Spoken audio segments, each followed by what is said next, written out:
My name is Gregory, and this happened last December when I was home alone for a week. My girlfriend had gone to stay with her parents for the holidays, and I stayed behind because of work.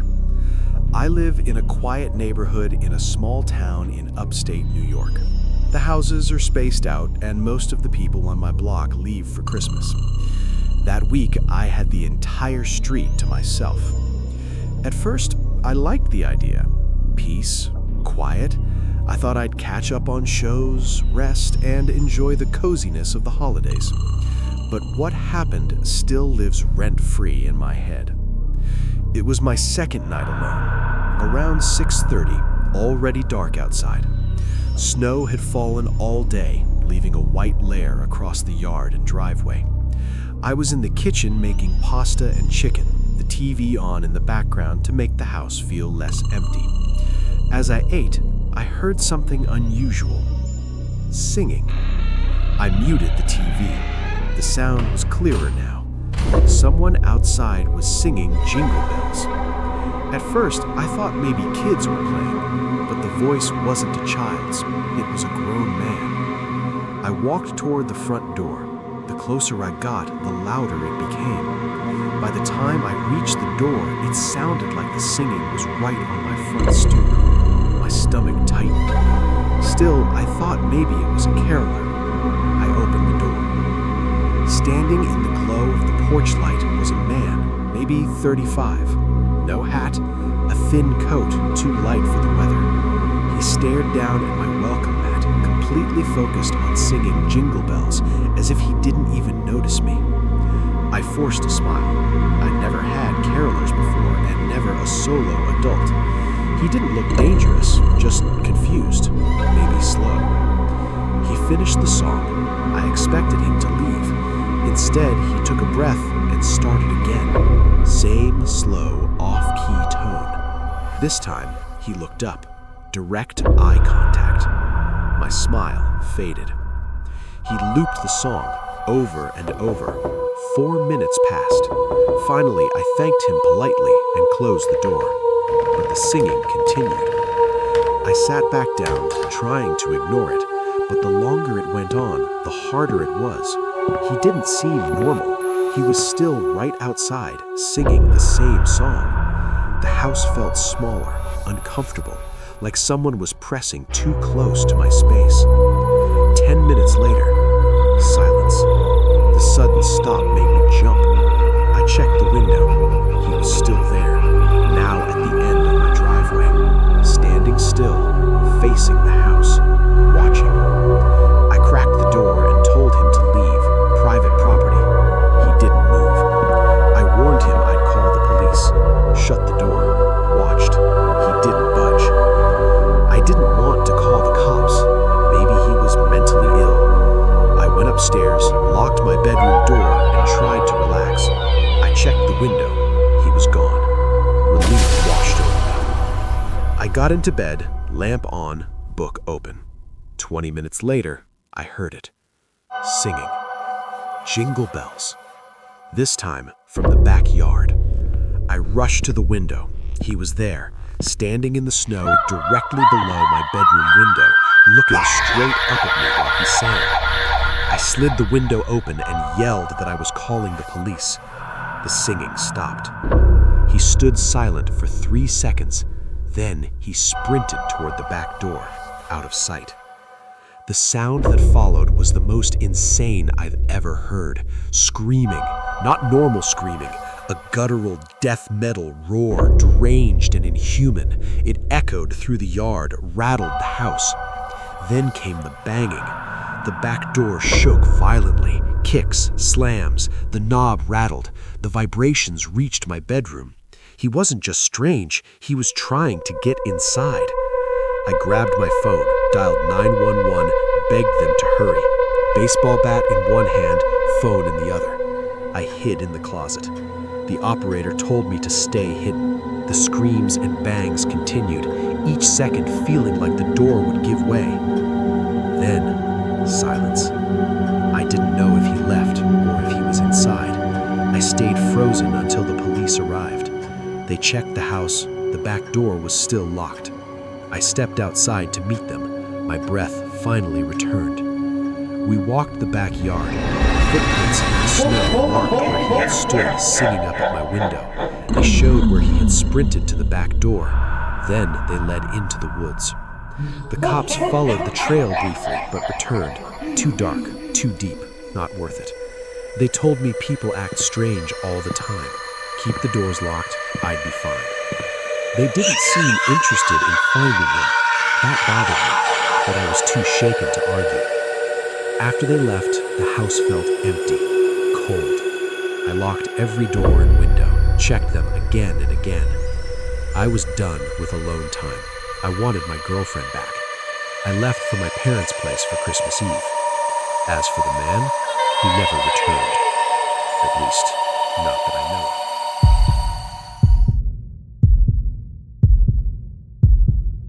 This happened about 10 years ago, during Christmas. I was 6 years old, my birthday just passed in November, and we were getting ready for the holidays. My birthday had been eventful. It was the same day as the famous Odell Beckham Jr. catch. My family were Cowboys fans, but I was a Giants fan, and the catch was all anyone talked about that night. For my birthday, I got tickets to my very first NBA game, the Mavericks versus the Wizards on December 30th. I was a Cavaliers fan, but since we lived outside Dallas, I knew plenty of Mavs fans and I was excited. On Christmas Day, I got a brand new Odell Beckham Jr. jersey, a Mavericks shirt, and a sweatshirt. Another gift was tickets to a Mavs game on December 27th against the Thunder. 2 games in 1 week. I couldn't wait.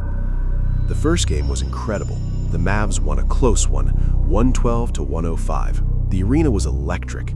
We drove home 45 minutes from the American Airlines Center, and I couldn't stop thinking about it. The second game came. This time, our seats weren't as close, row 20, corner section, but I didn't care. The Mavs were dominating. At halftime, my parents took me and my brother to get food. My dad went to another stand, and I stayed with my brother in line. I walked 30 feet away to throw out some candy wrappers. That's when he appeared. A tall man, white, thin. He asked, "Hey, are you lost?" I shook my head. He said he didn't see my parents and grabbed my hand. "Let's go look." I was 6. I didn't resist. He led me toward the nosebleeds, saying we'd use the intercom to announce my name. I nodded, still trusting. We reached the top. 10 minutes passed. He waited until no one was around. Then he tried pushing me toward the emergency stairs. Fear hit me. Stranger danger. He had no credentials, no badge, nothing. When he let go of my hand to check his phone, I ran. I sprinted back to the stands. As I looked back, he stood there, grinning. I found my brother. He hadn't told my parents I was gone. He asked if I was okay. I said yes, but I stayed quiet. The game ended. The Mavs won, but I didn't care. I just wanted to leave. In the car, I was silent. My parents noticed, but I told them I was tired. As we drove, I almost fell asleep until a loud honk jolted me awake. Behind us, headlights, a truck. I turned. It was him, the same man. 3 silhouettes sat inside with him. My parents yelled at them when they pulled up beside us, but the man just stared. We got home. I went straight to bed. That night, I woke with chills. A light flashed at my window. I looked out, expecting something innocent. Santa Claus, a car. But it was him, standing outside, shining a flashlight into my bedroom window. I screamed, ran to my parents' room. They searched outside for 20 minutes, found nothing. They told me it must have been a shadow, but I know what I saw. On New Year's Eve, a few nights later, the doorbell rang. My parents answered. I didn't pay attention until I heard his voice.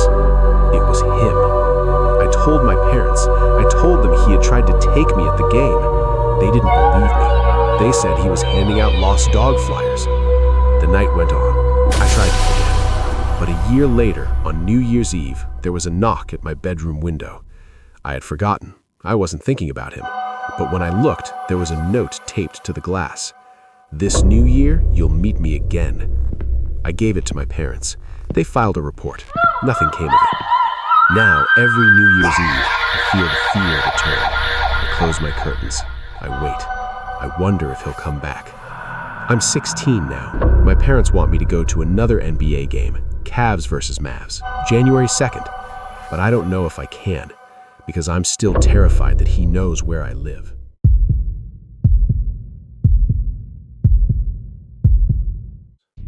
I remember this night far too clearly. Even now, I think about how close my family came to something terrible. It was early December. My wife, Marianne, and I decided to drive north into the mountains to cut down a real Christmas tree. Our 7-year-old son, Andrew, was thrilled. The sky was heavy, gray, threatening snow. To us, it added to the Christmas spirit. The ride up the winding roads felt magical. I hadn't done something this festive in years, and Andrew's excitement brought me back to my own childhood. When we reached the remote area Marianne found online, the parking lot was empty. Light posts scattered around gave us some comfort, though we still brought flashlights. Andrew jumped out immediately, throwing snowballs. I joined him, laughing, wanting to make the trip memorable. I grabbed the flashlights and the axe. We walked up the narrow path, snow crunching under our boots. Andrew ran ahead, pointing at trees he thought were perfect. The deeper we went, the darker it became. The faint moon barely lit the clouds. Silence pressed in. I asked them to stop for a moment, just to listen. Nothing. No animals, no wind, just stillness. Alone, it would have been terrifying. 10 minutes in, we found tall, full trees. Andrew ran around them. Marianne whispered she wanted to pick quickly. She had a bad feeling. I understood. Then came the sound. Soft, crunching behind us. Not us. Not an animal. Boots. Slow. Deliberate. I turned. A man stood 20 feet back. Dark clothes. No gloves. Bare, red hands, a thin windbreaker, his face pale, stiff, like he'd been in the cold too long. Marianne pulled Andrew close. The man smiled, unsettling, and stepped forward, looking for a Christmas tree. His voice was deep, soft, wrong. Andrew answered yes, excited. Panic jolted through me. I didn't want this man knowing anything.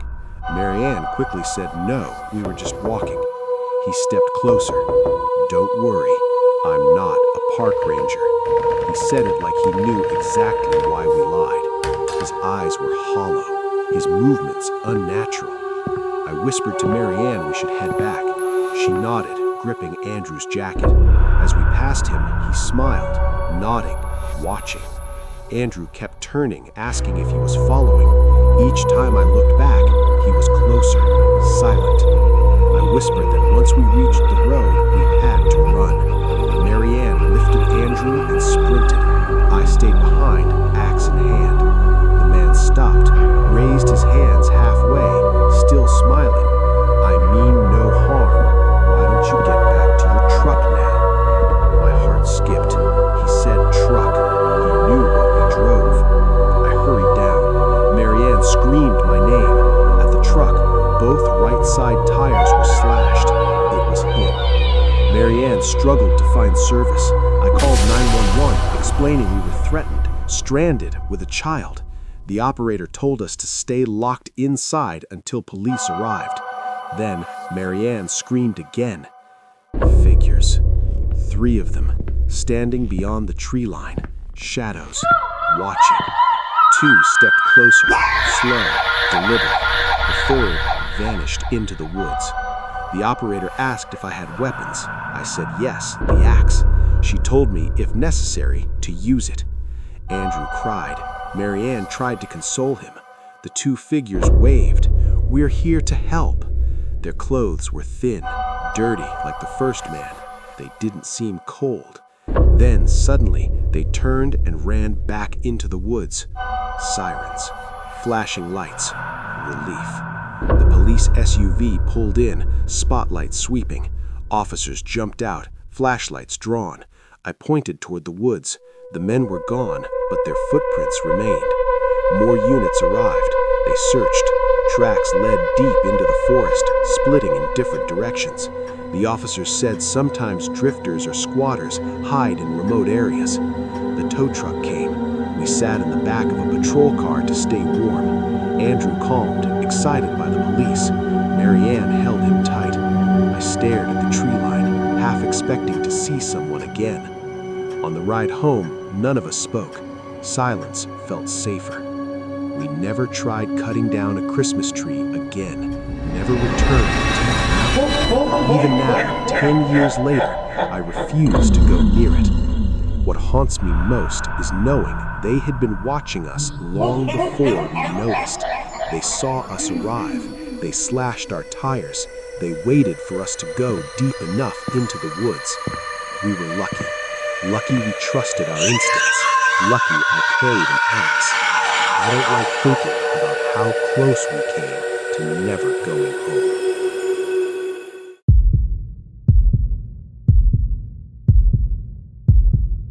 I still think about this one night from when I was 9 years old. It was a few days before Christmas.